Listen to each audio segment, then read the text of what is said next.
ချာလီချက်ပလင်နဲ့ဟက်တလာသူတို့နှစ်ယောက်ကတော့လူတိုင်းသိကြမှာသိကြပါပဲရှင်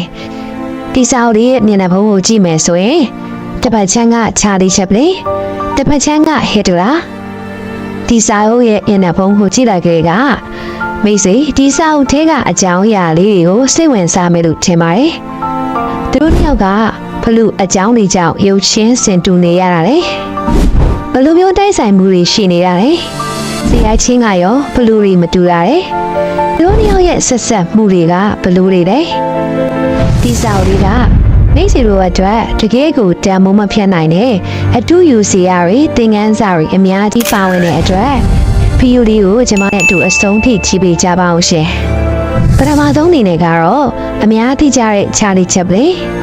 သူ့ရဲ့နာမည်အရင်ကတော့ Charles Spanner Chaplin ဖြစ်ပါတယ်သူ့ကို1889ခုနှစ်ဧပြီလ16ရက်နေ့မှာလန်ဒန်မြို့မှာမွေးဖွားခဲ့ပါတယ်။နောက်တစ်ယောက်နာမည်ကတော့ Hitler နာမည်ရှင်ကတော့ Adolf Hitler ဖြစ်ပါတယ်။သူ့ကိုလည်း1889ခုနှစ်ဧပြီလ20ရက်နေ့မှာဩစတြေးလျနိုင်ငံမှာမွေးဖွားခဲ့ပါတယ်။လူတွေကသာတည်သွားခဲ့ပေမဲ့သမိုင်းမှာတော့နာမည်တွေကကျန်ခဲ့ပါတယ်။ခုချိန်ထိပဲမတည်ရသူမရှိတဲ့နှစ်ယောက်ဆိုလည်းမမှာပါဘူး။တယောက်ကတော့လူတွေကိုရေမောစေခဲ့တဲ့ပြည်သူအချစ်တော်လူရှင်တော်တရားနောက်တစ်ယောက်ကတော့လူတွေကိုထိန်းနဲ့တုံလုံးစေခဲ့တဲ့စစ်ပွဲတွေပဲဖန်တီးခဲ့တဲ့အာနာရှင်တယောက်ဖြစ်ပါတယ်သူတို့နှစ်ယောက်ကစန့်ကျင်ဘက်အစောနှစ်ဖက်ဆိုရင်လည်းမမယ်မထင်ပါဘူးဒါဆိုရင်ချာလီချက်ပလင်ရဲ့ငယ်စဉ်ဘဝကစာကြည့်ကြရအောင်ပါချာလီချက်ပလင်ကငယ်ငယ်ကတတုတ်ကိုစင်ရင်ဒုက္ခများစွာခံခဲ့ရပါတယ်သူရဲ့ဘဝကကြမ်းတမ်းခက်ခဲခဲ့တယ်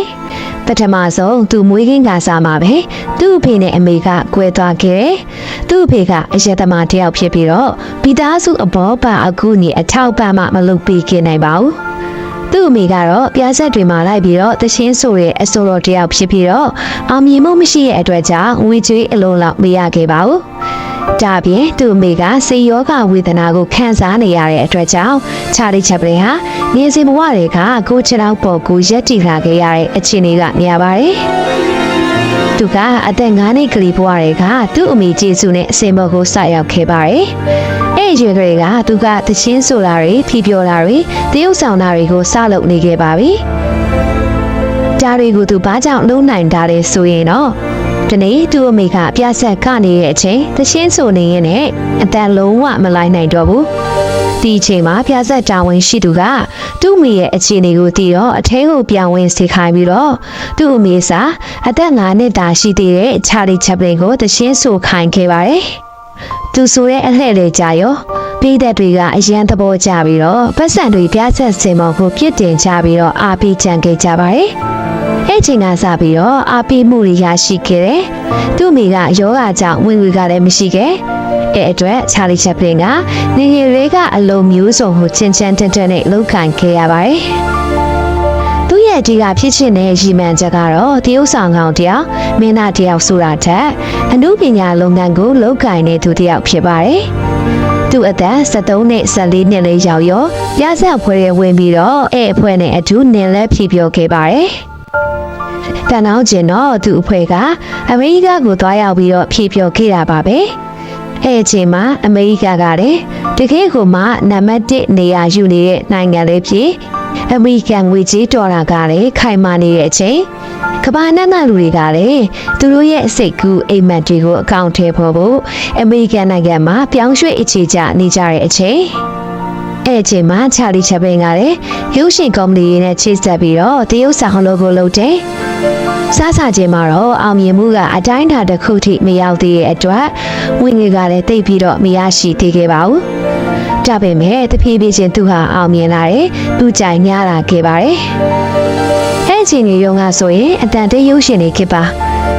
သူတရုတ်ဆောင်တာအရန်ကိုကောက်ပါတယ်။နေငယ်လေးတွေကစင်ပေါ်မှာအမျိုးမျိုးတရုတ်ဆောင်လာရတဲ့အတွက်ကြောင့်မို့သူ့အတွက်ကတော့တရုတ်ဆောင်မှုပိုင်းတွေမှာအရန်တော့အခက်ခဲတွေမရှိခဲ့ပါဘူး။သူ့ကိုအောင်မြင်ဆုံးနဲ့လူတီအများဆုံးဖြစ်စေခဲ့တဲ့ရုပ်ရှင်ကတော့ The Tram ဆိုတဲ့ဇာတ်ကောင်ပါ။ဒါကဘယ်လိုပုံစံမျိုးလဲဆိုရင်တော့တင်းကြီးကချက် ဘောင်းမိကဘွားဦးထုံနဲ့ဒုက္ခကင်ပြီးတော့ဖနက်ကအကြီးကြီး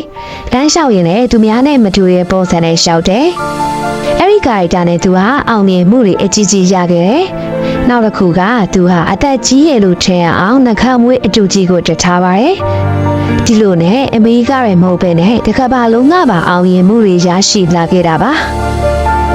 ဘာလို့လဲဆိုတော့အဲ့ဒီအချိန်မှာအမေရိကမှာအောင်မြင်တဲ့သူတွေအများကြီးရှိပါတယ်။ဒါပေမဲ့တခြားကမ္ဘာမှာအောင်မြင်ဖို့ဆိုတာကမလိုလာပါဘူး။ယဉ်ကျေးမှုမတူတဲ့အတွက်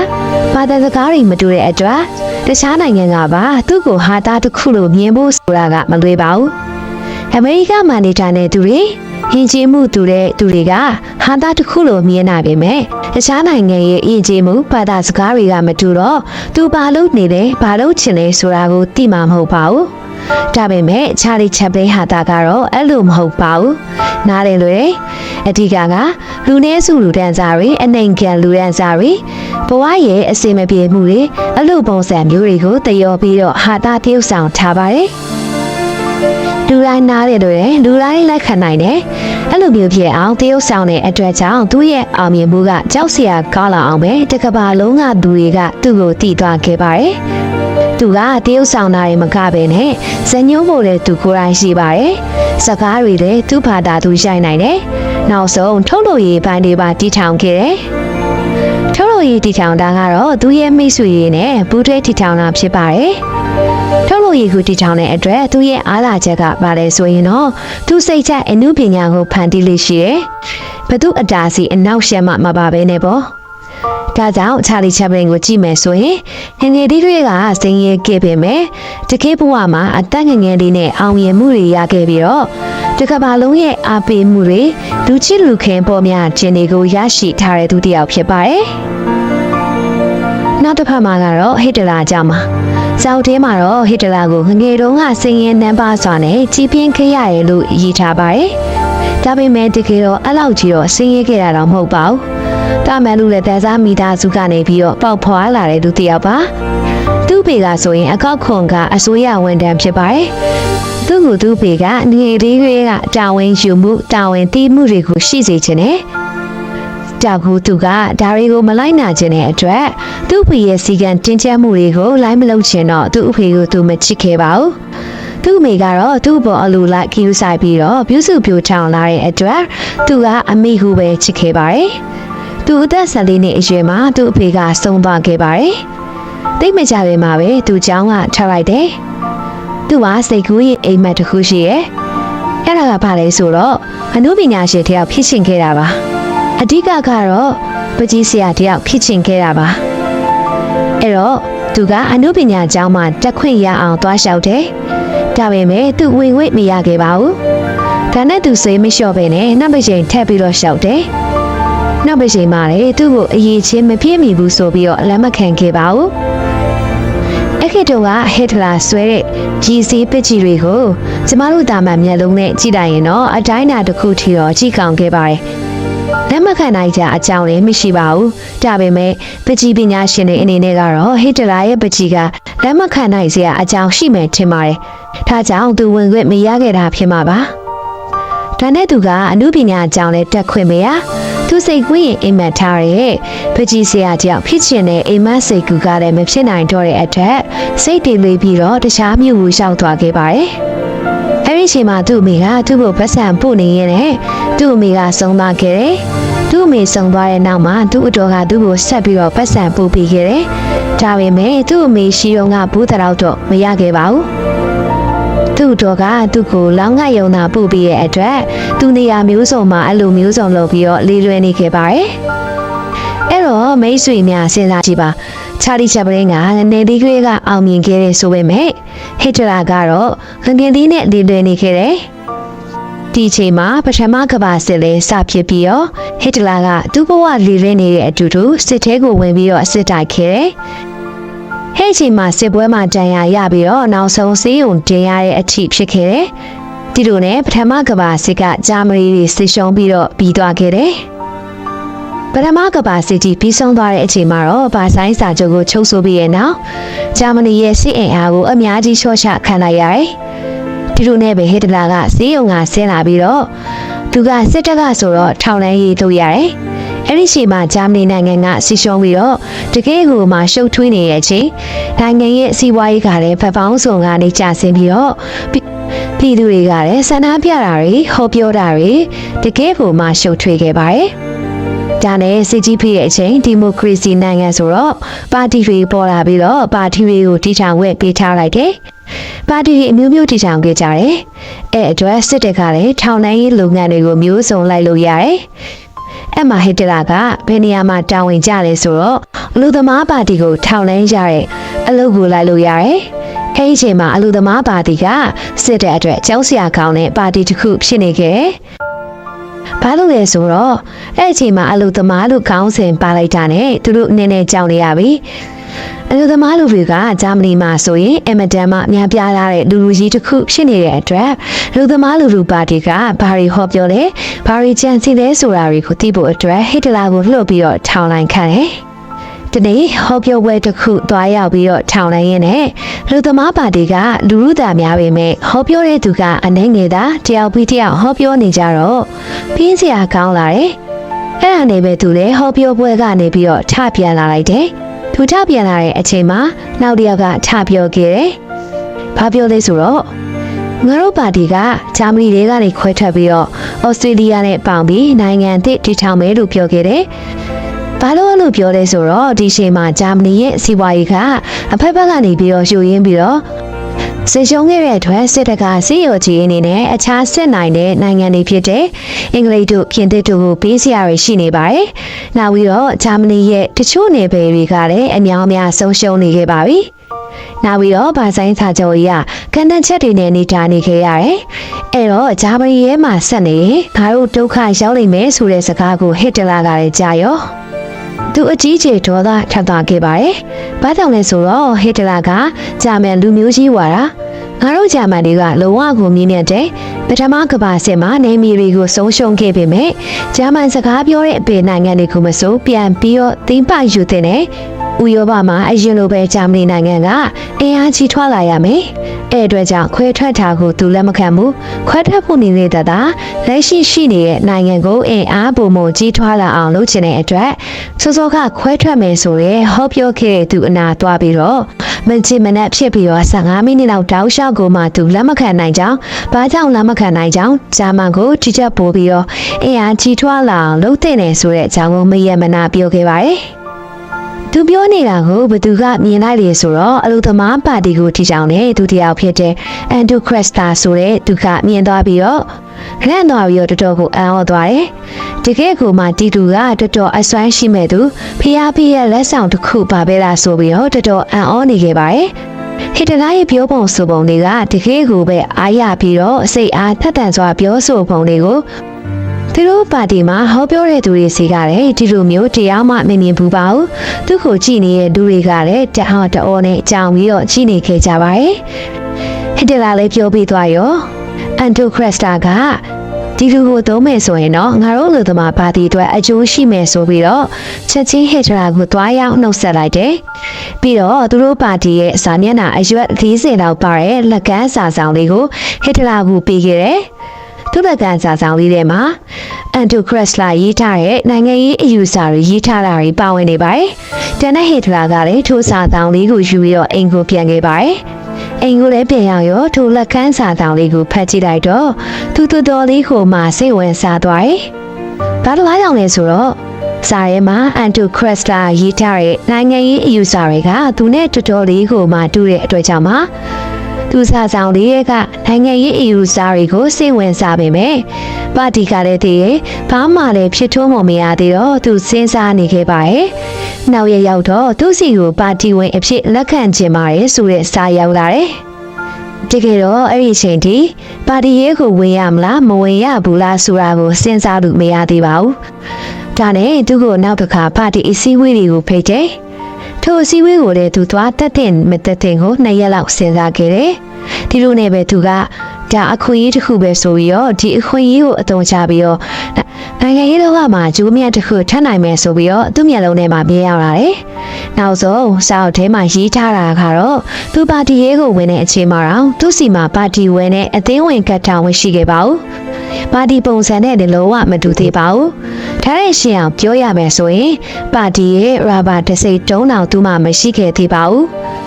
အဲ့စင်းတော့ပါတီကအခြေအနေမကောင်းသေးပါဘူးဒါပေမဲ့သူစဉ်းစားပါတယ်ဒီလိုပါတီအသေးလေးကနေကြီးထွားလာနိုင်တဲ့အဆင့်ထိတွေ့ပြီးတော့သူကပါတီကိုဝင်ဖို့ဆုံးဖြတ်လိုက်ပါတယ်အဲ့ဒီအချိန်မှာပဲအခြားပါတီကြီးတွေလည်းရှိနေပါတယ်ထိုပါတီကြီးတွေမှာတကယ်ကိုအင်အားကြီးတဲ့သူတွေပါဝင်နေတဲ့အတွက်ထိုပါတီကြီးတွေကိုသူတိုးဝင်မှာမဟုတ်ဘူးသူကအပေါ်ကိုရောက်နိုင်မှာမဟုတ်ဘူးဒီပါတီတိတိလေးကိုသူအခွင့်အရေးဖြစ်အသုံးချမယ်ဆိုရင်တော့ကြီးထွားလာရင်သူကအပေါ်ကိုရောက်သွားနိုင်မယ်ဆိုတာကိုမြင်ခဲ့ပါတယ်အဲ့ဒီအချိန်မှာနိုင်ငံရေးလောကတွေကိုဝင်မယ်ဆိုပြီးတော့စပြီးတော့အဆုံးဖြတ်လိုက်ပါတော့တယ်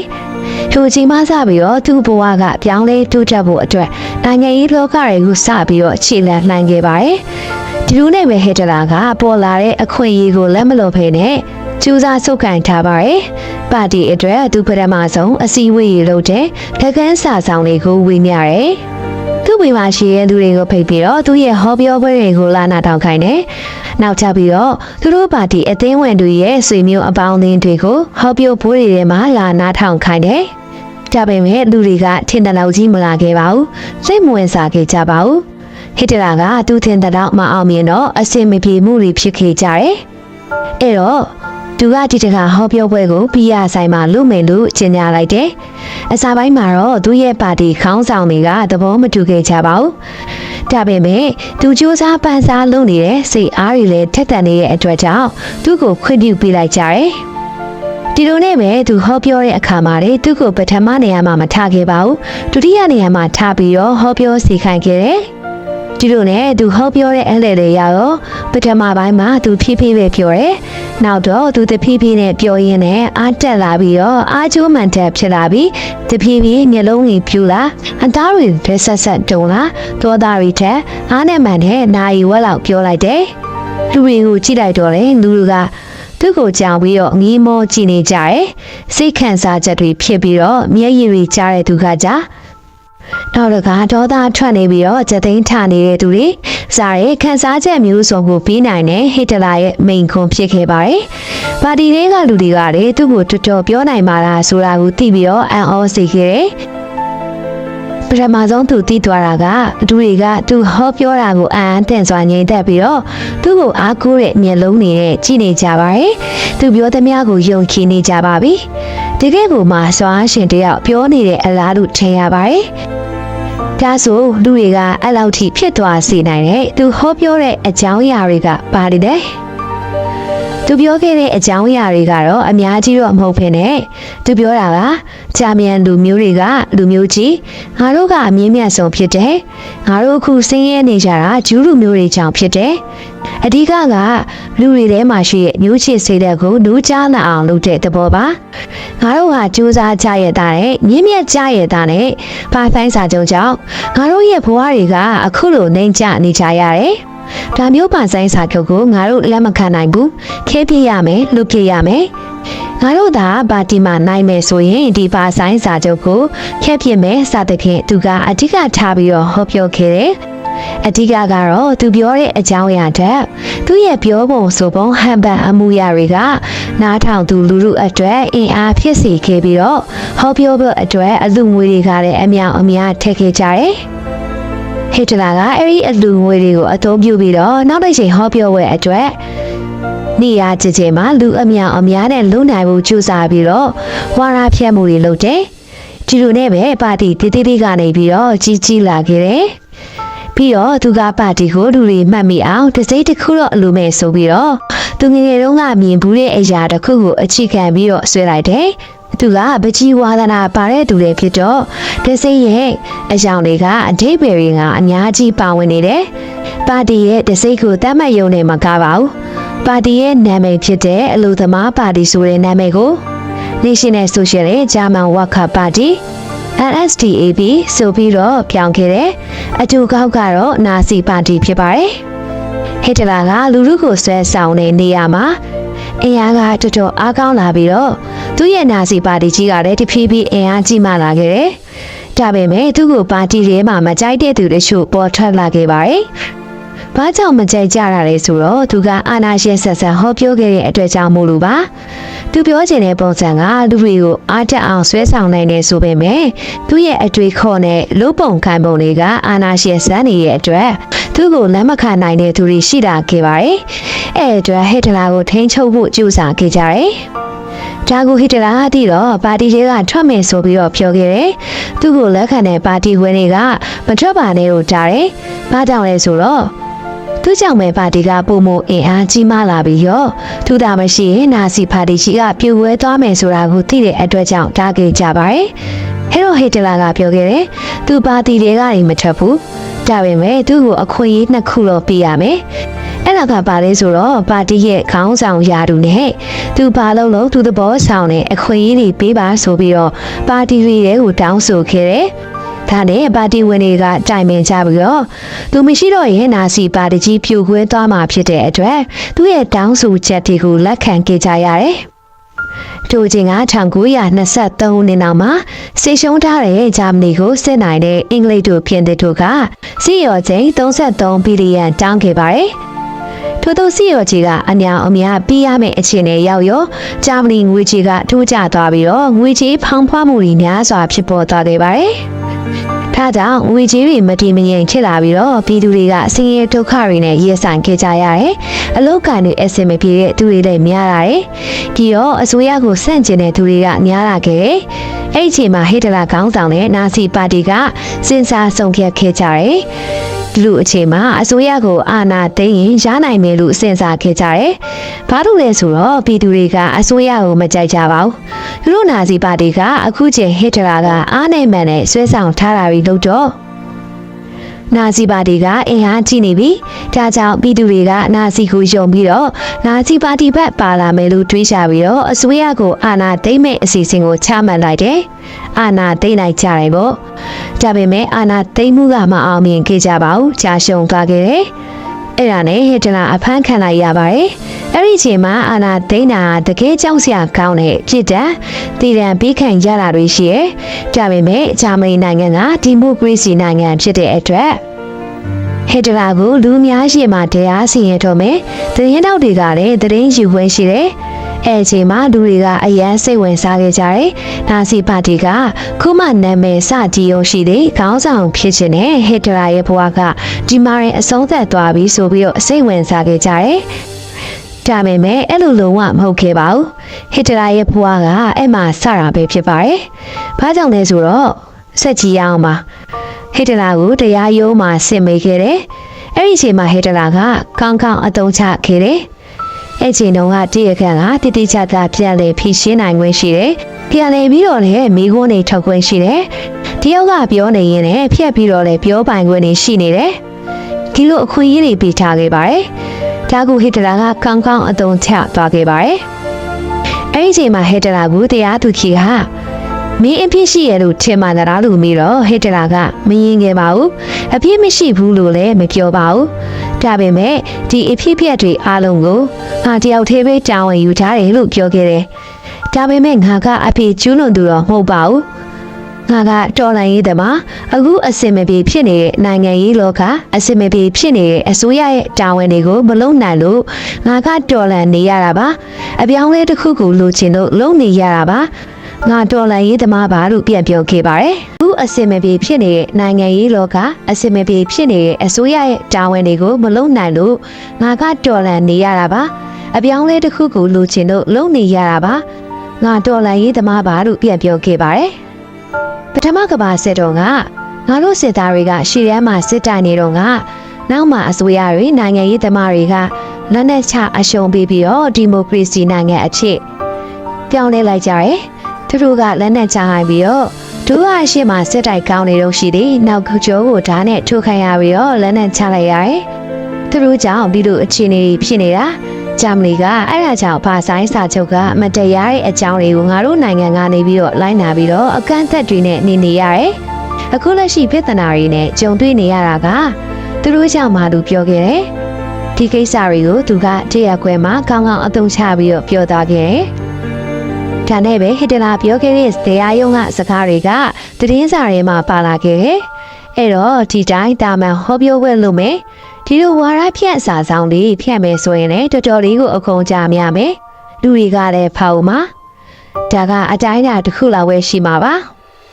အခုတော့ဟစ်တလာရဲ့တရားရုံးမှာပြောတဲ့စကားတွေကိုသတင်းစာရဲ့ခေါင်းကြီးပိုင်းမှာတိကျရေးပြီးတော့ဂျာမနီမှာဖြန့်တော့တနိုင်ငံလုံးကသတိထားမိသွားပြီးဟစ်တလာကလူတိုင်းတည်သွားကြတယ်စိတ်ဝင်စားသွားကြတယ်ဒီနိုင်ငံနေမကပါဘူးတကဘာလုံးကဟစ်တလာကိုကောင်းကောင်းတည်သွားကြတယ်ဒီလိုနဲ့ပဲဂျာမနီတနိုင်ငံလုံးဟစ်တလာကိုကောင်းကောင်းကြည့်တည်သွားကြတယ်နောက်ဆုံးအဆုံးသတ်ပါတယ်သူ့ရဲ့အတွေးခေါ်တော့သူ့ရဲ့အယူအဆတွေကစစ်ပွဲမှာသူတို့နောက်ကျောကိုဓာတ်နဲ့ထိုးခံရတာကဂျူးလူမျိုးတွေကြောင့်အစိုးရပိုင်းတွေကလူတွေကြောင့်ပြောခဲ့တယ်တကယ်တော့အဲ့လိုမဟုတ်ပါဘူးပထမကမ္ဘာစစ်မှာစစ်ကတကယ်ရှုံးရတာပါဒါပေမဲ့စစ်ဗိုလ်ချုပ်တွေကိုလိုင်ကိုကလက်နက်ချပြီးတော့ငြိမ်းချမ်းရေးအတွက်ဆွေးနွေးခဲ့ကြတယ်ဒါပေမဲ့ဟစ်တလာကအဲ့ဒီအကြောင်းကိုမသိဘဲနဲ့ပြောခဲ့တယ်အဲ့လိုတကယ်အဖြစ်ပြက်မှန်ကိုဂျာမန်ပြည်သူတွေကမသိတော့ဟစ်တလာပြောတာကိုပဲယုံကြည်ခဲ့ကြတယ်ပြီးတော့သူ့ရဲ့ရှောင်းလွှဲချက်တွေကလည်းကောင်းပြည်သူရဲ့ထောက်ခံမှုကလည်းရှိနေတော့ဖြစ်ချန်ချောချပြီးတော့ထောင်ဒဏ်9နှစ်ရှိလျှော့ချခဲ့တယ်ထောင်ထဲရောက်သွားခဲ့တယ်ဆိုပေမဲ့တခြားသူတွေလိုတန်တာတွေကြားမှာမနေရဘဲနဲ့တကယ်ကိုကင်ကွင်းကောင်းတဲ့နေရာမှာတပြေးတယောက်ပါထားပြီးထားခဲ့တယ်သူကအဲ့ဒီနေရာမှာသူစိတ်ကြအနေခွင့်ရှိတယ်အဲ့နေရာမှာလည်းဧည့်သည်တွေနဲ့တွေ့ခွင့်ရှိတယ်ဧည့်သည်တွေကပါလာတဲ့လက်ဆောင်ပစ္စည်းတွေလည်းယူခွင့်ရှိတယ်သူ့ကိုသဘောကျတဲ့သူတွေဝင်ထွက်သွားလာခွင့်တွေ့ခွင့်တွေရှိတော့သူ့ကိုလူသိပိုများလာခဲ့ပြီးတော့ထောင်ထဲမှာဆိုပေမဲ့ဒီလိုအခွင့်အရေးတွေရှိတော့သူ့ရဲ့အပြင်ကနာစီပါတီကိုထောင်ထဲကနေပြီးလှမ်းပြီးတော့အုပ်ချုပ်လို့ရတယ်အမိန်ပေးလို့ရတယ်သူ့ရဲ့ပါတီနဲ့အဆက်အသွယ်မပြတ်ဘဲနဲ့ဆက်ပြီးတော့လဲပတ်နေလို့ရတယ်ဒီလိုနဲ့ပဲဟစ်တလာကထောင်ထဲမှာနေတဲ့အချိန်တွေမှာအချိန်ကိုအကျိုးရှိရှိအသုံးချခဲ့တယ်ဒါ့ပါလေဆိုတော့နိုင်ငံရေးနဲ့ပတ်သက်တဲ့အယူအဆတွေကိုရေးပြီးတော့စာအုပ်တော့ Mein Kampf ဆိုတဲ့စာအုပ်ကိုထုတ်ဝေခဲ့တယ်မြန်မာလူကတော့ကျွန်ုပ်ရဲ့စွန့်စားခံများကျွန်ုပ်ရဲ့ကြိုးစားမှုများဆိုတဲ့စာအုပ်ပါအဲ့အကြောင်းအရာတွေမှာလေငါရဲ့ကြိုးစားမှုငါရဲ့ခက်ခဲဆိုတာလေဂျာမနီပြည်သူတွေရဲ့အခက်ခဲကြိုးစားမှုပါပဲဆိုတော့ဒီစာအုပ်ကိုလူတွေကတော်တော်လေးကိုစိတ်ဝင်စားသွားကြတယ်သူအာနာသိန်းနာမအောင်ရင်တဲ့အကြောင်းရေးထားတာထင်ပြီးတော့လူတွေကစိတ်ဝင်တစားဝေဖက်ကြတယ်ဒါပေမဲ့အဲ့ဒီစာအုပ်ထဲမှာအဲ့အကြောင်းအရာတွေမပါဝင်ခဲ့ပါဘူးစားစထုတ်ခြင်းမှာပဲသူစာအုပ်ကတိတ်မရောရသေးပါဘူးသူအာနာရလာတဲ့အချိန်နိုင်ငံရေးအကြီးအကဲဖြစ်လာတဲ့အချိန်မှာအများကြီးကိုတန်းနဲ့ချီပြီးတော့အယောင်ရလာခဲ့တယ်သူက9လလောက်ပဲထောင်ထဲမှာနေပြီးတော့လူငိမ့်ချမ်းသာခွင့်နဲ့ထောင်ထဲကနေထွက်လာခဲ့တယ်အဲ့ဒီအချိန်မှာအမေရိကန်ရဲ့အကူအညီနဲ့ဂျာမနီရဲ့စီးပွားရေးကပြန်ပြီးတော့အားကောင်းလာခဲ့ပါတယ်အမေရိကန်ကယင်းနှိမ့်မြုပ်နှံမှုတွေလုပ်ပေးခဲ့တယ်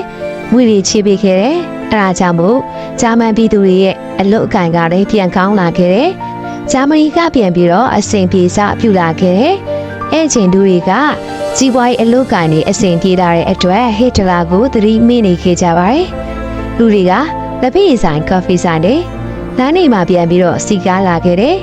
ဒါကိုဟစ်တလာကဒီလိုအစဉ်ပြေမှုကြီးကကြားရှိခံနိုင်မှာမဟုတ်ဘူးပြန်ပြီးတော့အစဉ်မပြေဖြစ်သွားရင်သူ့ကိုပြန်ပြီးတော့သတိရလာကြမှာဆိုပြီးတော့တွေးပြီးတော့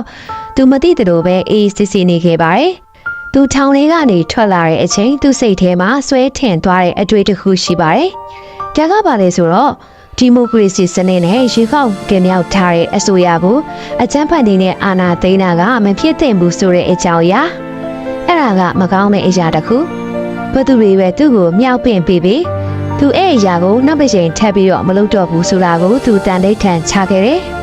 ရေကောက်ပွဲနည်းနဲ့သွားမှာမှန်ကန်တဲ့နီလန်ဖြစ်မယ်ကွယ်စည်းပုံအခြေခံဥပဒေနဲ့လည်းကိုက်ညီမယ်အာဏာကလည်းရည်ရှိတည်မြဲမယ်ဖြစ်တယ်လို့ယူဆခဲ့တယ်အာဏာသိမ်းမှုကကြောက်စရာကောင်းတယ်အာဏာသိမ်းမှုရဲ့နောက်ွယ်မှာစစ်တပ်ဒါမှမဟုတ်အာဏာရှိရဲ့အတူတစုသာရှိမနေခဲ့ရင်အာဏာသိမ်းမှုကမဖြစ်မြောက်နိုင်ဘူးဆိုတဲ့အသည့်ကသူ့စိတ်ထဲမှာဆွဲထင်သွားခဲ့တယ်အင်နာမှာတော့ဟစ်တလာတွေးထားတဲ့အတိုင်းပဲဂျာမနီရဲ့စီးပွားရေးကပြန်ပြီးတော့ဆုပ်ယုပ်လာခဲ့တယ်နိုင်ငံကိုရင်းနှီးမြှုပ်နှံပေးထားတဲ့အမေရိကန်နိုင်ငံက stock share ဈေးကွက်ထိကလည်းထူးခြားလာခဲ့တယ်တော်တော်များများကုမ္ပဏီတွေကလည်းဒီဝါရီခံသွားခဲ့ရတယ်အမေရိကန်ပြည်သူတွေကလည်းအလုံးမရှိတဲ့သူအများအများဖြစ်သွားခဲ့တယ်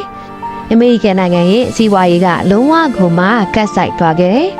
အဲ့ဒီခေတ်တုန်းကအခြေအနေအရစကားတစ်ခုရှိပါတယ် အမေရိကန်ကနာစီရဲဆိုရင်ဗြိတိန်ကဖျားတယ်ဗြိတိန်ကဖျားတဲ့အစင်အောင်ဆိုဂျာမနီကတက်ကွေးဖြစ်ပြီးတော့တည်တဲ့အစင်အောင်ကိုရောက်သွားနိုင်တယ်အဲတော့တောင်မှနိုင်ငံတွေရဲ့စီးပွားရေးတွေကအစင်စင်ပတ်သက်နေခဲ့တာပါအမေရိကန်ကစီးပွားကြတော့အမေရိကန်ကိုမိခိုနေတယ်ဂျာမနီရဲ့စီးပွားရေးလည်းဆုံးယုတ်လာခဲ့တယ်လူတွေရဲ့အလုံးလက်မဲ့ဖြစ်လာပြန်တယ်စီရှုံးကာတာတော့ငါလို့အစိုးရကိုဆန္ဒရီပြခဲ့ကြတယ်စသဖြင့်လှုပ်လာကြတယ်ဒီတော့အစိုးရကနောက်တစ်ချိန်ရွေးကောက်ပွဲထပ်မံလုပ်ပြီးအဆုံးဖြတ်လိုက်တယ်တာကိုဟစ်တလာကအခွင့်ကောင်းရှိပြီးတော့မဲဆွဲခဲ့တယ်နိုင်ငံရေးဖွာတာတွေကိုဖြန့်ခဲ့တယ်သူရဲ့နာစီပါတီကြီးအင်အားကြီးထွားလာအောင်လုပ်ပြီးတော့ဒီချိန်ဒီရွေးကောက်ပွဲကိုအသုံးချပြီးတော့နိုင်ငံရေးအာဏာကိုအရယူမယ်လို့သူစဉ်းစားလိုက်တယ်အဲ့တော့နေရာတကာမှာမိန်ကုန်းတွေကိုလိုက်ပြီးတော့ဟောပြောတယ်လက်ကမ်းစာဆောင်တွေကိုဝေပြီးတော့စီယုံတယ်သူ့မိန်ကုန်းမှာတဲ့လူတွေကမျိုးချင်းစိတ်ဓာတ်တွေနိုးကြလာပြီးတော့ဒီကိကိုမှဟစ်တလာရဲ့နောက်မှာနောက်လိုက်ကောင်းနေဖြစ်ရမယ်ဆိုတဲ့ဟစ်တလာကိုထောက်ခံတဲ့သူတွေပို့ပြီးတော့များလာခဲ့တယ်အဲ့ချိန်တွေတုန်းကတော့လူတွေရဲ့စိတ်ထဲမှာဘာကြောင့်သူတို့နိုင်ငံဒီလိုဖြစ်ရတာလဲဆိုတဲ့အဖြေကိုမသိပေမဲ့ဟစ်တလာရဲ့မိန်ကုန်းနေစီမှာအဖြေရှိရဲ့ဟစ်တလာကဟုတ်တော်ရှိမဟုတ်တော်ရှိဒီလိုဖြစ်ရတာဂျူးလူမျိုးတွေကြောင့်ဆိုပြီးတော့သူကပြောခဲ့တယ်နောက်ထပ်ပြီးတော့ငါတို့ဂျာမနီကိုပြရပြီးတော့အင်အားကြီးမားလာအောင်လုပ်မယ်အဲ့ဒီချိန်မှာလေဒေါ်နယ်ထရမ့်မဲဆယ်ခဲ့တဲ့လိုမျိုး Make America Great Again လိုမျိုးဟစ်တရာကလည်း Make Germany Strong Again ဆိုပြီးတော့စကားလုံးတွေနဲ့သူကလူတွေရဲ့စိတ်တွေကိုနိုးကြားလာအောင်လှုံ့ဆော်ပြီးတော့မဲဆွဲခဲ့တယ်ဟစ်တလာကသူ့ရဲ့ဟောပြောပွဲမှာဟောပြောတဲ့မိန်ကွန်းတိုင်းကဆိုရင်ဂျာမနီရဲ့အစင်မပြေရတဲ့ပြဿနာအခက်အခဲတွေကအစိုးရပိုင်းကသဘောတူထားတဲ့စာချုပ်ကြောင့်ဒီစစ်ပင်ရေးစာချုပ်ကြောင့်ငါတို့ဂျာမနီကစစ်အင်အားတွေကိုအကန့်အသတ်နဲ့ထားရတယ်။စီးပွားရေးလုပ်ငန်းတွေကိုလည်းအထင်ချုပ်ခံထားရတယ်။ပြီးတော့ဂျူးလူမျိုးတွေကတော်တော်များများကထိန်းချုပ်ထားတာတွေကိုငါတို့တွေခံခဲ့ရတယ်။ငါသာရှားရရင်ပါဆိုင်စာချုပ်ကိုသဘောမတူဘူးဒီလိုမျိုးအကြောင်းတွေကိုထက်ကပြောနေတော့လူတွေကစိတ်ထဲမှာမဟုတ်တာတွေပါနေမှန်းသိပေမဲ့အမှန်လို့ထင်သွားခဲ့ကြတယ်။ဘာကြောင့်လဲဆိုတော့ဟစ်တလာရဲ့ပညာကသူ့ရဲ့ဆွဲဆောင်ချက်သူ့ရဲ့စွာကလူတွေရဲ့စိတ်ကိုသူ့စီပါလာအောင်ဆွဲဆောင်နိုင်တဲ့အရေးအချင်းသူ့မှာရှိနေခဲ့တဲ့အတွက်ကြောင့်ပါလူတော်များများကသူ့ရဲ့အမဲဆွဲမှုကိုပါဝင်လာကြပြီးတော့သူပြောတာသာအမှန်လို့ယူဆလာခဲ့ကြတယ်ဒီလိုနဲ့တဖြည်းဖြည်းနာစီပါတီရှိကပုံမို့ပြီးတော့အင်အားကြီးထွားလာခဲ့တယ်သူ့ရဲ့အတုံးချတဲ့သူ့ကိုယ်ပိုင်သူများနဲ့မတူတဲ့ပုံရိပ်တစ်ခုကတော့သူစကားပြောရင်နှခမ်းမွေးကိုအလင်ပန်ထားတယ်အားနဲ့မှန်နဲ့လက်ဟန်ချီဟန်တွေပါပြီးတော့ပြောတယ်တပုံရရင်လည်းတခြားနိုင်ငံရဲ့သမားတွေလိုမတက်ရပြီးတော့ရိုးရိုးရှားတွေမရှိဘူးမန်ရှိရဲ့ဟန်ပန်အမူအရာတွေနဲ့ပဲရိုက်တယ်ဒါတွေကသူတခြားသူတွေနဲ့မတူညီစေတဲ့သူ့ကိုယ်သူတွေပိုမှတ်မိတာအောင်လုပ်စေနိုင်တဲ့ပုံရိပ်တစ်ခုပါဒါပေမဲ့သူ့မှာမကြိုက်တဲ့အရာတစ်ခုတော့ရှိနေပါတယ်ဒါကဘာလဲဆိုရင်ချာလီချက်ပလင်ပါပဲဘာကြောင့်သူကရိုးရိုးသားသားနဲ့ဟာသားတရုပ်ဆောင်လုပ်နေဟဲ့ချာလီချက်ပလင်ကိုသူသဘောမကျတာလဲဆိုတော့ဟစ်တလာကသူ့ပုံရိပ်သူ့ဟန်ပန်တွေကလူလူအတွက်မဲဆွဲဖို့အတွက်အင်မတန်မှအရေးကြီးတယ်ဒါကြောင့်သူကအဲ့လိုပုံရိပ်တွေကိုပျက်စီးစေတာကသူနဲ့သူတို့ဖြစ်နေတဲ့ချာလီချက်ပလင်ကဟာသားတရုပ်ဆောင်စစ်ပွဲတွေကိုမလိုလားဘူးဟာသားတွေကိုလူတိုင်းနားလည်အောင်လုပ်ပေးတယ်ဒီတော့သူဝါရဖြန့်နေတဲ့အချိန်မှာကိုတယောက်ကဟာသားတွေလုံနေတဲ့အတွက်သူလုံးဝကိုသဘောမကျခဲ့ပါဘူးဒီတော့ချာလီချက်ပင်ကိုသူရှင်းပြမယ်ဆိုပြီးတော့သူ့စိတ်ထဲမှာတွေးနေခဲ့ပါတယ်ဒီတော့ဘာအပြင်းမှမရှိတဲ့ချာလီချက်ပင်ကသူ့လက်ချက်နဲ့ပါဆက်ဖြစ်သွားမလဲမိတ်ဆွေများရှင်အခုတင်ဆက်မှုကတော့ဒီလောက်ပါပဲကြံရှိနေသေးတဲ့အပြင်းမရှိတဲ့တနာစရာအလွန်ကောင်းတဲ့ချာလီချက်ပင်ရဲ့ဘဝကဟစ်တလာရဲ့ရက်စက်မှုကိုသူတတ်နိုင်တဲ့ဟာသားပညာနဲ့ဘလို့တုတ်ပြန်မလဲဟစ်တလာခါရောသူ့ကိုပါဆက်လို့မယ်စားရဲ့အကြောင်းအရာတွေကိုသိဖို့အတွက်နောက်ဗီဒီယိုလေးမှာဆက်လက်အားပေးနားဆင်ကြပါအောင်ရှင်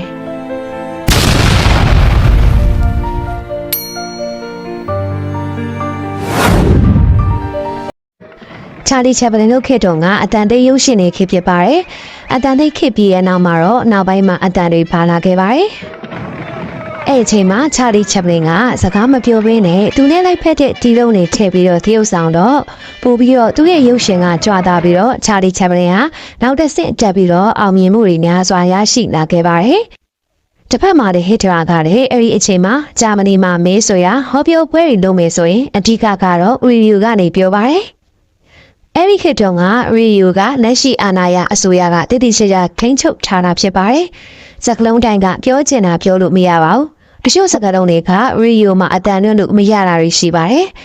ဒါပေမဲ့ဟစ်တလာကဒါကိုကောင်းကောင်းအသုံးချနိုင်ခဲ့တယ်ဒါကပါလေဆိုတော့သူ့ရဲ့ဟောပြောပွဲတွေဝါဒဖြန့်ပွဲတွေကိုရုပ်ရှင်ရိုက်ပြီးတော့ဂျာမနီနိုင်ငံလုံးကိုလွှင့်ခဲ့ပါတယ်သူ့ရဲ့အပြောအဆိုဟာပန်းတွေမန်တွေကပါဝင်နေတဲ့အတွက်ဂျာမနီနိုင်ငံလုံးကသူ့ကိုတော်တော်လေးအံ့ဩသွားခဲ့ကြပြီးတော့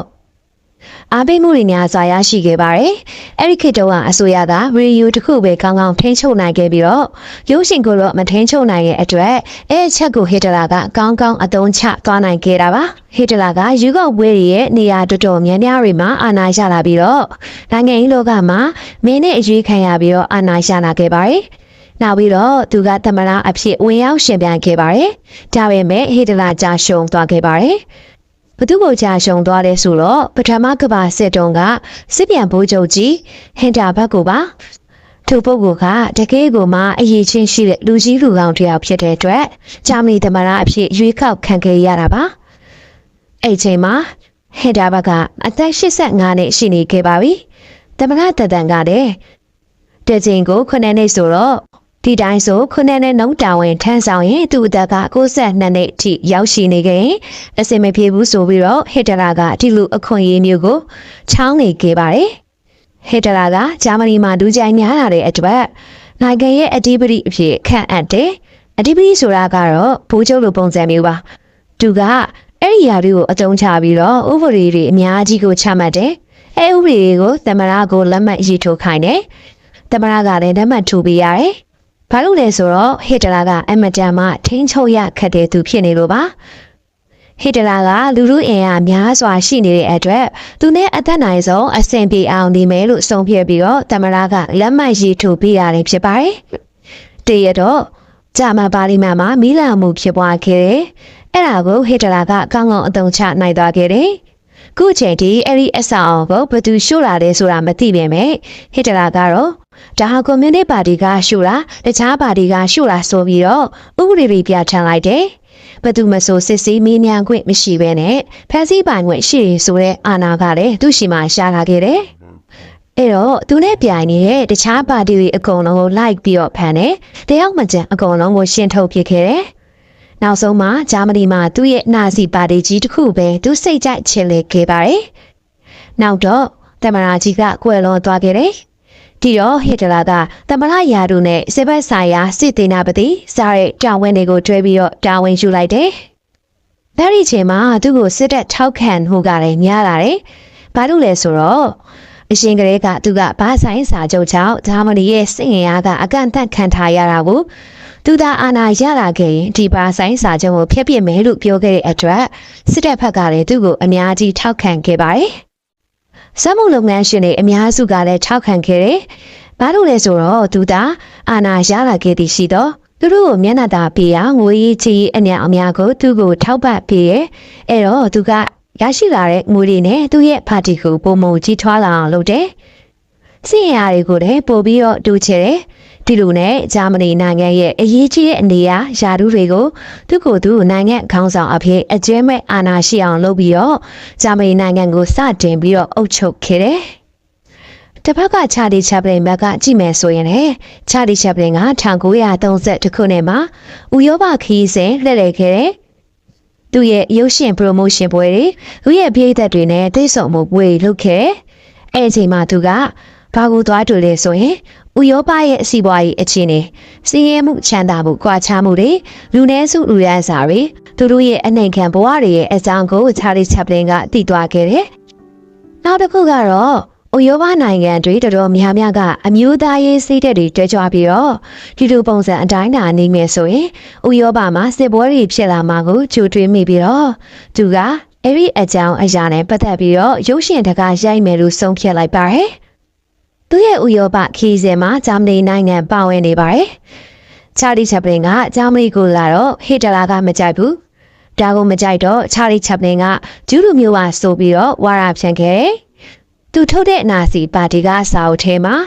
ဂျူးလူမျိုးတွေအကြောင်းရေးထားတယ်။အဲဒီစာအုပ်ထဲမှာချာလီချပ်ပလင်ဟာဂျူးလူမျိုးဆိုပြီးတော့ဝါဒဖြန့်ရေးသားခဲ့ပါတယ်။ဂျာမနီကိုလာရင်သူ့ကိုလှုပ်ချမယ်ဆိုပြီးတော့လည်းစဉ်းစားထားခဲ့ပါတယ်။ဒါပေမဲ့လှုပ်ချမှုကခက်ခဲနေပါတယ်။ဘာလို့လဲဆိုတော့ချာလီချပ်ပလင်ရဲ့အနာမှာသူ့ကိုအားပေးတဲ့ဂျာမနီပြည်သက်တွေကတော်တော်လေးကိုဝိုင်းအုံနေကြတော့ဟစ်တလာဘက်ကလှုပ်ချမှုခက်ခဲသွားပါတယ်။အဲ့ဒီအချိန်မှာသတင်းတောက်တယောက်ကချာလီချပ်ပလင်ကိုဒီလိုဆန်းထောင်ကြောက်ဆင်တဲ့အနေနဲ့မိခဲ့ပါတယ်။ချာလီချပ်ပလင်မင်းကဂျူးလူမျိုးလားဆိုပြီးတော့မိခဲ့တယ်။အဲ့ဒီအချိန်မှာချာလီကဘေးကသာဂျူးလူမျိုးဖြစ်ရမှာလေ။ငါကအင်္ဂလိပ်လူမျိုးမင်းပါလူလာပြောနေတာလေလို့ဖြေလိုက်ရင်သူတို့ရဲ့ထောင်ကြောက်ထဲကိုချာလီချပ်ပလင်ကရောက်သွားမယ်။ဘာဖြစ်လို့လဲဆိုတော့ချာလီချပ်ပလင်ကဒီလိုသာဖြေလိုက်ရင်သူ့ရဲ့ဂျူးလူမျိုးဖိသက်တွေကစဉ်းစားတော့မယ်။သူကဂျူးလူမျိုးဆိုရင်တော်တော်နားပါလား။ဂျူးလူမျိုးလို့ထင်ခံရတာကိုသူတော်လက်မခံဘူးလားဆိုပြီးတော့ချာလီချပ်ပလင်အပေါ်ဂျူးလူမျိုးဖိသက်တွေရဲ့အားပေးမှုကလျော့နေသွားမယ်။သူ့ကိုလူတွေမုန်းသွားမယ်။ဒါကိုချာလီချပ်ပလင်ကဒီမိကုန်းကတော့သူ့အတွက်ထောင်ချောင်မိကုန်းဆိုတာသိနေတယ်။ဒါကြောင့်သူဒီလိုမဖြေခဲ့ပါဘူး။ဘလို့ဖြေခဲ့လဲဆိုတော့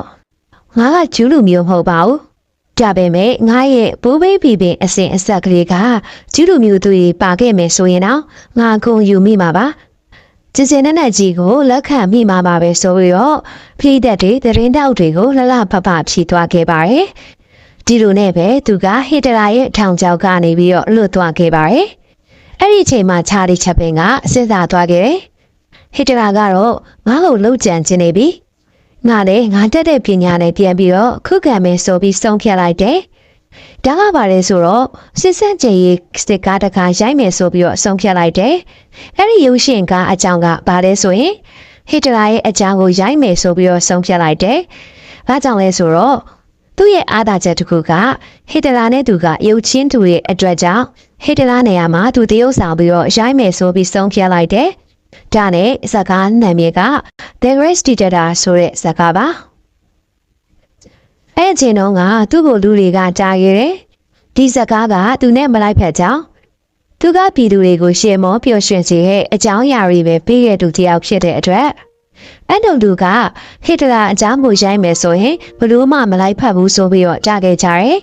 အဲ့ဒီချိန်မှာအမေရိကန်အစိုးရကလည်းမတိမတာတားခဲ့တယ်။ဘာကြောင့်လဲဆိုတော့အမေရိကန်ကဂျာမနီနဲ့အဲ့ဒီအချိန်မှာအရန်တဲ့နေတဲ့နိုင်ငံတွေဂျာမနီကိုအမေရိကန်ကစီးပွားရေးတွေကိုထောက်ပံ့ပေးနေတဲ့အချိန်ဘာပြဿနာမှမဖြစ်ချင်တဲ့အတွက်သူ့ကိုအမေရိကန်အစိုးရကနေပြီးတော့တားခဲ့ပါတယ်။ထို့စပါအတွက်သူ့ကိုအမျိုးမျိုးတားခဲ့ကြပေမဲ့သူကဒီဟာကိုသူလုပ်ရင်အတိတ်ဘေကသူ့အတွက်ရှိရဆိုတဲ့အတွေ့နဲ့သူဘသူတွေပဲတာဒီစကားအတွက်အစံညုံကိုရှိခဲ့တယ်။သူဒီစကားကိုစရည်တဲ့အချိန်မှာလူတွေကဟစ်တလာအကြောင်းကိုကောင်းကောင်းကြည့်မသိခဲ့ကြပါဘူး။ဟစ်တလာကဥရောပကိုတိုက်ဖို့အတွက်ပြည့်စင်နေပြီဆိုတာလည်းမသိခဲ့ကြပါဘူး။သူဇလန်းရေးပြီးတော့ရိုင်းနေတဲ့အချိန်တွင်မှာပဲဟစ်တလာကဥရောပနိုင်ငံတွေကိုစပြီးတော့ကျူးကျော်သိမ်းပိုက်လာခဲ့ပါတယ်။နောက်ဆုံးကင်သစ်ကိုပါသိမ်းတဲ့ချိန်လူတွေကတော်တော်လေးကိုဟစ်တလာကိုအံ့ဩသွားခဲ့တယ်။ဘာလို့လဲဆိုတော့ဟစ်တလာကအီဖေမျိုးစင်ရှိမှတော့ပုံရိုက်လာခဲ့သေးပါတယ်။နောက်ဆုံးပြည်သစ်ကိုသိမ်းပိုက်ပြီးတော့ဘယ်နေရာတွေကိုသွားတယ်ဆိုရင်နပိုလီယန်ရဲ့အုပ်စုကိုသွားခဲ့ပါတယ်။ဘာတောင်လဲဆိုတော့သူကနပိုလီယန်ကိုအရန်အားကြတဲ့သူတစ်ယောက်ပါ။နပိုလီယန်ဆိုတာကဥရောပရဲ့စစ်ဘီရဲ့နပိုလီယန်ရဲ့ခေါင်းနဲ့အချက်တွေကိုအားကြပြီးတော့အမခေါင်းနဲ့အချက်တွေကိုပြုတ်ပြင်းယူခဲ့တယ်။အဲ့ဒီချိန်မှာသူကနပိုလီယန်ရဲ့အုပ်စုကိုကြည့်ပြီးတော့ငါကမင်းထက်တာလွန်သွားပြီဆိုပြီးတော့ပြုံကြီးကြည့်နေခဲ့ပြီးတော့ပြန်ခဲ့ပါတယ်။အဲ့ဒီချိန်မှာချာလီက The Great Dictator ဆိုတဲ့ကားကိုရိုက်နေတဲ့အချိန်ဇကားရဲ့နောက်ဆုံးဇသိမ်းဝိုင်းကတဲ့ Heavy Ending နဲ့အဆုံးသတ်မယ်လို့စီစဉ်ထားခဲ့ပေမဲ့အဲ့ဒီချိန်မှာဟစ်တလာကပြင်သစ်ကိုသိမ်းပိုက်ပြီးတဲ့အချိန်လေးဖြစ်ရောချာလီချပ်ပလင်ကအခြေအနေမကောင်းတော့ဘူးဆိုတဲ့အသည့်နဲ့ဇန်ညွန်းကိုပြန်ပြီးတော့ပြောင်းခဲ့ပါတယ်။သူရိုက်ခဲ့တဲ့ The Great Dictator ဇကားထဲမှာအကောင်ဆုံးဇာတ်ဝင်ကန်2ခုရှိပါတယ်။ဒါတွေကဘယ်လိုဇာတ်ဝင်ကန်တွေလဲဆိုတော့ချာလီချပ်ပလင်ကကဘာလုံးပုံစံဘူးပေါင်းကိုသူဟာတအနေနဲ့သူ့လက်ထဲကနေအဲ့ဒီထိုပူပေါင်းကိုသူ့လိုတလူကစားနေခဲ့တယ်။ဒါကဘာကိုကြကျင်လာလဲဆိုတော့အာနာရှင်တွေကကဘာကြီးကသူတို့လက်ထဲမှာပဲသူတို့လိုပုံစံတင်လို့ရတယ်ဆိုတဲ့အကြောင်းကိုကြက်တနေခြင်းဖြစ်ပါတယ်။နောက်တစ်ခုကဘာလဲဆိုတော့အဲ့ဒီဇက်ကားရဲ့အနောက်ဆုံးဇက်ဝင်ကန်တစ်ခုဖြစ်တဲ့မင်းကွန်းပြောတဲ့ဇက်ဝင်ကန်ပါ အဲ့ဒီမိန်ကွန်းပြောတဲ့စမ်းဝင်ကအတွက်စံညုံကိုသူတော်တော်လေးကိုမှကြိုးစားပြီးတော့ရှိလိုက်ရတယ်အစင်မပြေတိုင်းပြန်ဖြတ်လိုက်ရင်သူ့ရဲ့ဖိသက်တွေကလည်းချားလေးချက်ပလီကိုကန့်ကွက်ခဲ့ကြတယ်ဒီမိန်ကွန်းကိုမပြောပါနဲ့မင်းကဟာတာတေးဦးဆောင်ဟစ်တလာရဲ့ပြောပုံဆိုပုံလေးကိုမင်းဘယ်လိုမှလိုက်လို့မမီဘူးဆိုပြီးတော့အောင်မြင်မှုတွေလည်းမရရှိနိုင်ဘူးဆိုပြီးတော့ပြောခဲ့ပါတယ်ဒါနဲ့ချားလေးချက်ပလင်ကသူဆုံးဖြတ်ထားတဲ့အတိုင်းယုံကြည်အားကိုလုံရင်အထိပ္ပယ်ရှိရဆိုပြီးတော့ထုံမိန်ကွန်းကိုပြောဖို့လုပ်ခဲ့ပါတယ်ဒီစကားမှာဆိုရင်ဇယုတ်ကအနှစ်ယုတ်ပါတရုတ်ကတော့ဟစ်တလာဒါပေမဲ့ဟစ်တလာဆိုပေမဲ့သူ့ရဲ့စကားတွေကနာမည်ရီနာဇီပါတီရဲ့လူကိုရီဂျာမနီနိုင်ငံတွေဆိုပြီးတော့ဘာမှကျူသုံးမထားဘဲနဲ့တရုတ်ဆောင်ထားတယ်စေတူရိုးမှတော့ရှိပါတယ်ဒါပေမဲ့ကြီးလိုက်ထားတဲ့သူကဟစ်တလာနာဇီပါတီဂျာမနီဆိုပြီးတော့အဲ့ဒီနာမည်တွေနဲ့သာမတူတာပုံစံတွေကခက်စစ်စင်တူနေအောင်ရှိုက်ကူခဲ့ပါတယ်နောက်စရုပ်တရုတ်ကတော့စပင်ညက်ဆိုင်ကစပင်ညက်တဲ့ဆရာလေးတယောက်ဖြစ်တရုတ်ဆောင်ထားပါတယ်။အဲ့ဒီစပင်ညက်ဆရာလေးရဲ့ character ဆိုရင်သူ့ရဲ့မူရင်းဟာတာပုံစံမျိုးပဲတရုတ်ဆောင်ထားခဲ့ပါတယ်။လူတွေကလည်းအဲ့ဒီဟာတာဇောင်းဝင်ကန်တွေကိုတော်တော်လေးကိုမှသဘောကျခဲ့ပါတယ်။စံညောရအဲ့ဒီစပင်ညက်ဆရာလေးကိုနာဇီပါတီတွေကလာဖန်ခဲ့တယ်။သူထပ်ပြေးရကနေပြီးတော့စင်ဝစ်ဆောင်တစ်ခုကိုတွေ့ပြီးတော့ထပ်ပြေးခဲ့တယ်။အဲ့ဒီချိန်မှာသူကိုစစ်ဝစ်စုံနဲ့တွေ့တော့စစ်သားတွေအဆောင်ကြီးကသူ့ကိုအလေးပြုပြီးတော့စင်မော်ကိုခေါ်သွားခဲ့တယ်။အဲ့ဒီချိန်မှာဒူပီကစစ်သားတယောက်ကမိန်ကွန်းပြောပါဆိုပြီးတော့တောင်းဆိုလိုက်ပါတယ်။အဲ့တော့သူကတတော်ပေါ်မှာဒုက္ခရောက်သွားခဲ့ပါတယ်။ဘာလို့လဲဆိုတော့သူကစပင်ညက်ဆိုင်ကလူဆိုတော့စပင်မဲညက်တာမိန်ကွန်းမပြောတယ်ဘူးအဲ့ဒီအချိန်မှာငါကဟစ်တလာမဟုတ်ဘူးလို့ပြောရင်သူအသက်ခံရတော့မှတေးကြရဲဆိုပြီးတွေးပြီးတော့နောက်ဆုံးအရေးစွန်ပြီးတော့မိန်ကွန်းပြောဖို့အတွက်ဆုံးဖြတ်လိုက်ပါတယ်ကြာနေပဲသူတုံရှိရှိနဲ့ပဲမိန်ကွန်းကိုစပြောခဲ့ပါတယ်ဒီမိန်ကွန်းကိုအချင်းပြောရမယ်ဆိုရင်တော့စပင်ညက်ဆရာလေးပြောတဲ့မိန်ကွန်းမှာသူ့ကိုကင်မရာကတစ်တဲ့ပဲရိုက်ထားပါတယ်ပုံမှန်ဆိုရင်ဟစ်တလာမိကွန်းပြောတဲ့အခါတုန်းကကင်မရာကိုအောက်ကပင်ပြီးတော့ရှိုက်တယ်။ဘာလို့လဲဆိုတော့ဟစ်တလာကအာနာရှင်ဆိုတော့သူစကားပြောတဲ့အခါမှန်တွေပါအောင်ရှိုက်တယ်။ခုကျတော့ဟစ်တလာအယောင်ဆောင်ထားတဲ့စပင်းညက်ဆရာလေးကကင်မရာရှေ့မှာအစာပိုင်းခက်အေးလေးနဲ့မျက်နှာညှိုးနှံပြီးတော့ပြောလိုက်တယ်။ငါကအာနာရှင်လည်းမဖြစ်ချင်ပါဘူး။ဘယင်လည်းမဖြစ်ချင်ပါဘူး။ဘသူ့ကိုမှလည်းမအုပ်ချုပ်ချင်ပါဘူး။ငါကယူယူလေးပဲလူတွေကိုကူညီချင်တာပါကျူးလူမျိုးပဲဖြစ်ဖြစ်လူဖြူလူမဲပဲဖြစ်ဖြစ်ဘသူ့ကိုမဆိုမခွဲကြပဲနဲ့အေးစစ်စစ်လေးပဲဆက်ဆံချင်တာပါဆိုပြီးတော့ဖြည်းဖြည်းအေးလေးပဲစပြောပြီးနောက်မှာတော့လူတွေကလူသားတွေစိတ်ရုပ်တွေမဟုတ်ပါဘူးအာနာရှင်တွေခိုင်းသမျှကိုအတုံးချခံလှုပ်ချင်တယ်လို့မလှုပ်ချင်လည်းလုပ်နေရတဲ့အတွက်အဲ့တော့မင်းတို့စစ်မတိုက်ကြပဲနဲ့ငါတို့အားလုံးစစ်မှန်တဲ့ဒီမိုကရေစီအဖြစ်တိုက်ခိုက်ကြရအောင်စစ်မှန်တဲ့လမ်းကြောင်းကိုတွားကြရအောင်ဆိုပြီးတော့မိန်ကွန်းကိုပြောခဲ့တယ်ဒီမိန်ကွန်းကတကယ်ကိုပဲဒီဇက်ကားကိုကြည့်ရှုသူတွေရှင်တွေကိုထိရောက်စေတဲ့မိန်ကွန်းဖြစ်ခဲ့ပါတယ်ဒီလိုနဲ့ပဲ1940ခုနှစ်မှာအဲဒီဇက်ကထွက်လာပြပါတယ်စသချင်းမှာပဲအမေရိကန်နဲ့ဗြိတိန်တို့ကပြိမဲ့ဆိုပြီးလုပ်ခဲ့တယ်။ဒါပေမဲ့ပြည်သူတွေကလုံးဝကိုတခဲနဲ့အားပေးခဲ့တော့အဲ့ဒီအချိန်မှာဟစ်တလာကဥရောပကိုကျူးကျော်ဖို့စပြီးတော့ဆင်မီးမွေးနေတဲ့အချိန်ဆိုတော့ချာလီချက်ပလင်ရဲ့ဇက်ကတော်တော်လေးကိုလူကြံနေရပြီးတော့အဲ့ဒီဇက်ကရဲ့အောင်မြင်မှုကတော်တော်လေးကိုကြီးမားခဲ့ပါတယ်။ဒါပေမဲ့နိုင်ငံရေးအတွေ့အခေါ်အရအဲ့ဒီဇကာရဲ့အနောက်ဆုံးမိန်ကွန်းကိုလက်ခံတဲ့သူတွေရှိသလိုလက်မခံတဲ့သူတွေလည်းရှိခဲ့ပါတယ်။အဲ့ဒီချိန်တုန်းကဂျာမနီမှာဟစ်တလာကအဲ့ဒီဇကာကိုပြသခွင့်မပေးခဲ့ပါဘူး။ဒါလေးချက်ပလင်တဲ့သူကတူးပါရဲဆိုတဲ့ဇကာကိုလည်းပြောခွင့်မပေးခဲ့ပါဘူး။ဘာလို့လဲဆိုတော့နှစ်ယောက်စလုံးကနှကမ်းမွေးကိုအလေမှာထားရခြင်းတူတဲ့အတွက်ကြောင့်ချာလီချက်ပလင်ဟာလည်းပို့ပြီးတော့နာမည်ကြီးတဲ့အတွက်ကြောင့်ဟစ်တလာကချာလီချက်ပလင်ရဲ့နှကမ်းမွေးကိုခိုးယူတယ်လို့ပြောခဲ့ပါတယ်။အဲ့ဒီကြောင့်ကိုဟစ်တလာကဂျာမနီမှာပြောခွင့်လုံးဝမပေးခဲ့ပါဘူး။သူကကျူးလူမျိုးဖြစ်တဲ့အတွက်သူ့ရဲ့ရုပ်ရှင်တွေကိုပြသခွင့်မပေးပါဘူး။ဒါပေမဲ့ဇကားတွေနဲ့ထွက်လာရောဟစ်တလာကကြီးလိုက်ပါတယ်။ဒီဇကားကိုသူတယောက်တည်းပဲနှစ်ခါသုံးခါကြည့်ခဲ့ပါတယ်။ဒီဇကားကိုကြည့်ပြီးတဲ့အခါမှာတော့သူ့ဘဝကအကြီးအကျယ်ကြီးကိုပြောင်းလဲသွားခဲ့ပြီးတော့သူ့အတွက်တရားမှုတွေကအများအများရှိခဲ့ပါတယ်။ ဒါကပါလေဆိုရင်ဟစ်တရာကသူ့မိန်ကွန်းပြောရင်အားနဲ့မှန်နေပြောပေမဲ့ဒီစကားကိုလေသူကြည့်ပြီးရောသူမိန်ကွန်းပြောရမှာကိုသူတော်တော်လေးကိုကြောက်နေခဲ့ပါတယ်။ဘာလို့လဲဆိုတော့ချာလီချက်ပလင်ဟာသူ့ရဲ့ပုံရိပ်ကိုဟာသားတစ်ခုအနေနဲ့ပြောင်းပြန်လုပ်ပြလို့ပဲဖြစ်ပါတယ်။ချာလီချက်ပလင်ကအနှစ်သာရမရှိအပေါ်ရန်စကလုံးတွေနဲ့လူးကြောင်ကြောင်ပုံစံမျိုးတွေနဲ့ရှောက်ပြောလိုက်တော့ဟစ်တရာကသူမိန်ကွန်းပြန်ပြောဖို့အတွက်တော်တော်လေးကိုမှကြောက်လာခဲ့တယ်။ဘာလို့လဲဆိုတော့သူဟာတားလူထာကိုခံခဲ့ရတဲ့အတွက်ပါ။တာမန်လူသားဆိုရင်လေကိုယ့်ရဲ့ပုံရိပ်ကိုတခြားလူကဟာတာလုပ်လိုက်ရင်အဲ့ဒီပုံစံအတိုင်းလိုက်လို့ဖို့ဆိုတာတော်တော်ကိုခက်ခဲပါတယ်။အဲ့တော့ချာလီချက်ပလင်ကသူ့ရဲ့ဟာတာပညာနဲ့ဟစ်တလာရဲ့အကြီးမားဆုံးအားသာချက်တစ်ခုအကြီးမားဆုံးစွမ်းအားတစ်ခုဖြစ်တဲ့မိန်ကွန်းပြောတာကိုအနာယူလိုက်ပါတယ်။နောက်ဆုံးဒုတိယကမ္ဘာစစ်ပြီးရဲ့အခါမှာတော့အမေရိကန်ကပါလာပါပြီ။မဟာမိတ်တွေဘက်ကအနာယူသွားခဲ့ပါတယ်။အဲ့တော့ဒီဒုတိယကမ္ဘာစစ်ပြီးတော့တဲ့အချိန်နောက်မှာဟစ်တရာကမြေရောက်ခန်းထဲမှာသူ့ရဲ့ဇနီးနဲ့အတူကိုတေးချောင်းကြံသွားခဲ့တယ်။တပည့်တွေကိုသူ့ရဲ့အလောင်းကိုမီးရှို့ဖျက်ဆီးခိုင်းလိုက်တယ်။အရန်ကုန်မှာရက်ဆက်တဲ့အာနာရှင်တယောက်ရဲ့နောက်ဆုံးနေဝင်ခြင်းကဒီလိုပဲအဆုံးသက်သွားပါတော့တယ်။ဒီလိုနဲ့ပဲချာလီချက်ပလင်ဟာ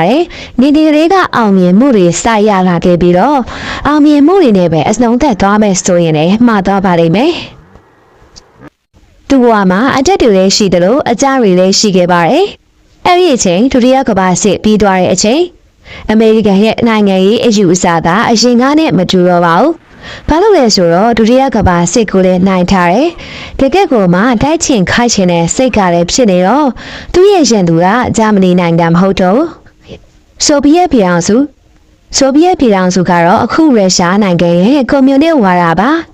ဒီတော့သူတို့ကအမေရိကန်ရဲ့ရန်သူတွေဖြစ်လာခဲ့ပါတယ်။အဲ့တော့သူတို့ကကွန်မြူနစ်ဝါဒကိုစန့်ကျင်တဲ့အနေနဲ့ဆက်လက်ပြီးတော့စီအေခေရဲ့ရှင်ပြိုင်မှုတွေစတင်လာခဲ့ပါတယ်။ကွန်မြူနစ်ဝါဒကကမ္ဘာမှာမရှင်သန်စေရဘူး။ဒီမိုကရေစီဆိုပဲရှင်သန်စေရမယ်ဆိုပြီးတော့တကယ့်ကိုမှအဲ့ဒီချိန်ကအမေရိကန်က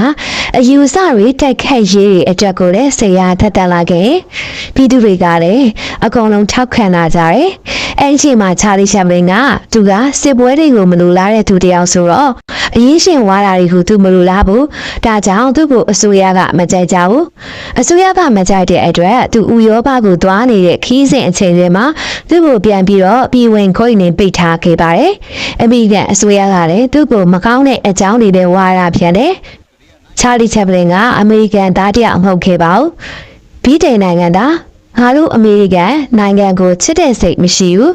ဆိုပြီးတော့သူကကွန်မြူနစ်ဝါဒကိုလည်းလက်ခံတယ်ကွန်မြူနစ်ဓမ္မတယောက်ဖြစ်ပါတယ်ဆိုပြီးတော့ချာလီချက်ပလင်ကိုမကောင်းတဲ့သတင်းတွေပဲပြည်သူတွေကိုဝါဒဖြန့်ခဲ့ပါတယ်ထပ်ပြီးတော့သူကအိမ်အောင်လေးချိန်နဲ့ကြားခဲ့တယ်သူ့အိမ်အောင်ဆက်တွေကလည်းအကုန်လုံးကနည်းနည်းရှိရှိမင်းသမီးတွေပဲဆိုပြီးတော့သူ့ကိုလက်မခံနိုင်တဲ့ကောလာဟာလာတွေလည်းဖြန့်ခဲ့တယ်ဒီတော့အမေရိကန်နိုင်ငံကသူ့ကိုလက်မခံတဲ့သူကတော်တော်များသွားခဲ့တယ်။ဒါပေမဲ့သူရှင်းပြခဲ့တယ်။သူကကွန်မြူနစ်တယောက်တော့မဟုတ်ခဲ့ပါဘူး။ကွန်မြူနစ်ဝါဒကိုထောက်ခံသူလည်းမဟုတ်ပါဘူး။ငါကစစ်ပွဲတွေကိုမလိုလားတဲ့အတွက်အရေးရှင်ဝါဒရဲ့မကောင်းတဲ့အချက်တွေကိုထောက်ပြတဲ့သူတယောက်ပါ။ဒါပေမဲ့ရှင်းပြလို့မရတော့တဲ့အခြေအနေလေးရောက်ရောသူကအမေရိကန်ကိုမပြန်တော့ဘဲနဲ့ဥရောပမှာရှိတဲ့ဆွစ်ဇာလန်နိုင်ငံမှာပဲအခြေချနေထိုင်ရပါတယ်။ဒီလိုနဲ့ပဲနောက်ပိုင်းတဖြည်းဖြည်းနဲ့20နောက်ပိုင်းလည်းရောက်ရောအမေရိကန်ရဲ့နိုင်ငံရေးအခြေအနေတွေကပြောင်းလဲသွားခဲ့ပါတယ်။အဲ့ဒီအချိန်မှာအမေရိကန်ကဗီယက်နမ်နဲ့စစ်ဖြစ်ပွားနေခဲ့တဲ့အချိန်မှာအဲ့ဒီဗီယက်နမ်နဲ့စစ်ပွဲကအမေရိကန်နိုင်ငံရဲ့ပြည်သူတွေကိုအတွေးခေါ်တွေကိုပြောင်းလဲသွားစေခဲ့ပါတယ်။ဗီယက်နမ်နဲ့စစ်မဖြစ်ခင်ကတည်းကအမေရိကန်အစိုးရကဒီစစ်ပွဲကို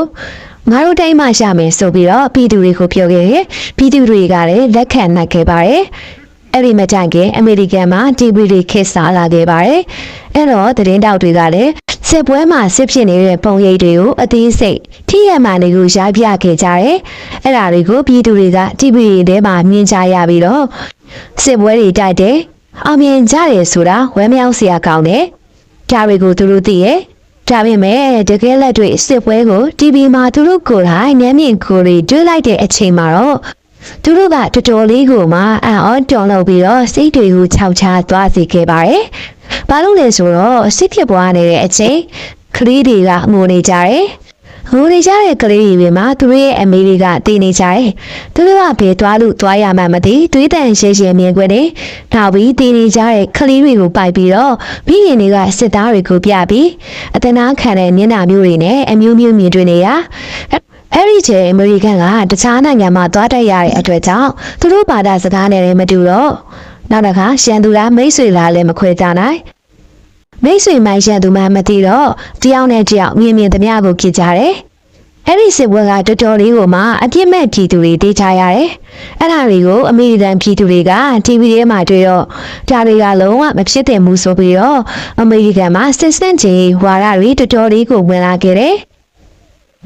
နိုင်ငံရေးအခြေအနေတွေကတော်တော်လေးကိုပြောင်းလဲသွားခဲ့တယ်။အဲ့ဒီအချိန်မှာချာလီချက်ပင်ရဲ့ရုပ်ရှင်တွေကပြန်ပြီးတော့မှအလွှဲလာခဲ့တယ်။သူတွေကအဲ့ချိန်ကျမှသူပြောတာတကယ်ကိုမှန်ပါလားဒီစကားဟာတော်တော်လေးကိုမှမှန်ပါလားဆိုပြီးတော့နောက်နဲ့20လောက်ကြားတဲ့အခါမှာတော့အမေရိကန်တွေကိုသူချီချခဲ့တယ်။အဲ့ဒီအချိန်ကဘာကြောင့်ချီချခဲ့လဲဆိုတော့သူ့စကားကိုစူပေးတဲ့အချိန်ကျမှ